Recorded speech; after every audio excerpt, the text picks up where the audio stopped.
கிட்டத்தட்ட எனக்கு ஒரு 4 ஸ்லைடு கொடுத்தாங்க இந்த ஸ்போர்ட்ஸை பொறுத்த வரைக்கும். அந்த 4 ஸ்லைடு வரை 4 நிமிஷம் பேசுறதுக்கான ஸ்லைடு இல்ல, 4 தலைமுறை உட்கார்ந்து பேசக்கூடிய அளவுக்கான உழைப்பை எங்களுடைய துணை முதலமைச்சர் செலுத்தி இருக்கிறார். உதாரணத்திற்கு கிட்டத்தட்ட இந்த ஸ்போர்ட்ஸ்க்கு கிட்டத்தட்ட ஒரு 2268.69 கோடி ரூபாய் கிட்டத்தட்ட கடந்த ஆட்சியை காட்டு பார்க்க பாத்தீங்கன்னா 3 மடங்கு அதிகமாக கொடுத்திருக்கோம். சும்மா கேட்டோம்னா ஹானரபிள் சீஃப் மினிஸ்டர் வந்து பணம் ஒதுக்க மாட்டாங்க, நீங்க ப்ரூவ் பண்ணி காமிச்சீங்கன்னா உங்களுக்கு ஒதுக்கலாம். சோ இது இவ்வளவு காலத்துல வரலாற்றுல கேலோ இந்தியால லிஸ்ட்லயே வராத தமிழ்நாடு இன்னைக்கு 2வது இடத்துல மெடல் அடிச்சிருக்க லிஸ்ட்ல வந்திருக்குன்னா நாங்க பெர்ஃபார்ம் பண்றோம், எங்களுக்கு பணத்தை கொடுங்க அப்படின்னு சொல்லக்கூடிய முதலமைச்சர்.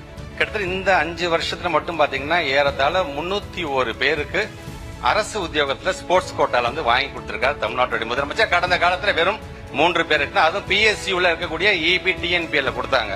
ஆனா இந்த 301 பேரும் பாத்தீங்கன்னா எங்களோட ஸ்கூல் எஜுகேஷன் டிபார்ட்மெண்ட்ல எங்களுக்கு கொடுத்ததாக இருந்தாலும் சரி, ரெவன்யூ டிபார்ட்மெண்ட்ல RI லெவலுக்கு கொடுக்கக்கூடிய போஸ்டிங்கா இருந்தாலும் சரி, கமர்ஷியல் சார்ந்து வரும்போது சப் ரிஜிஸ்டர் லெவல்ல கொடுக்கறதாக இருந்தாலும் சரி, இது இன்னும் நான் பெருமையாக பார்க்கக்கூடியது 301 பேர்ல 70 பேர் பாரா அத்லெட்டிக்ஸ்க்கான அந்த நியமனம் வழங்கப்பட்டிருக்கிறது நமக்கான மிகப்பெரிய ஒரு பெருமை. எனக்கான பெருமை அவர் கொண்டு வருகின்ற 2021 செஸ் ஒலிம்பியாடு கொண்டு வந்த பொழுது தமிழ்நாட்டு முதலமைச்சர் எந்த அளவுக்கு அவங்க இருக்க அரசு அதிகாரி மேல நம்பிக்கை வச்சிருக்காருன்னு பாருங்க. அந்த மாதிரியான ஒரு இன்டர்நேஷனல் ஈவெண்ட் நடத்துறதுக்கு 3 வருஷம் ஆகும்.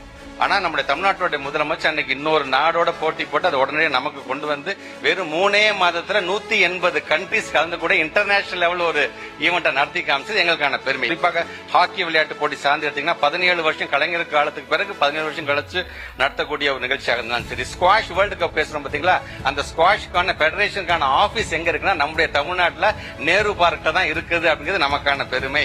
ஸ்குவாஷ்ல வேர்ல்டு கப் லெவல்ல கிட்டத்தட்ட 4 பேர் ஜெயிச்சிருக்காங்க, அதுல 3 பிளேயர்ஸ் நம்ம தமிழ்நாட்டோட பிளேயர்ஸ் நமக்கான பெருமை. கிட்டத்தட்ட 41 ஹாஸ்டல்ஸ் இருக்கு நமக்கு, 2200 SDIT ஹாஸ்டல் பசங்க படிக்கிறாங்க. வெறும் 250 ரூபாய் மட்டுமே அவங்களுக்கான ஃபுட் அலவன்ஸ் இருந்தது 350 ரூபாயை மாற்றி ஒவ்வொரு பிளேயர்ஸுக்கும் நியூட்ரிஷனுக்காக நீ என்னென்ன சாப்பிடணும், என்னென்ன நீ பெர்ஃபார்ம் பண்றதுக்கு உனக்கு என்னென்ன சப்போர்ட்டுங்க அதை கொண்டு வந்து இப்படி சொன்னீங்கன்னா பேசிட்டே இருக்கலாம் அதுல.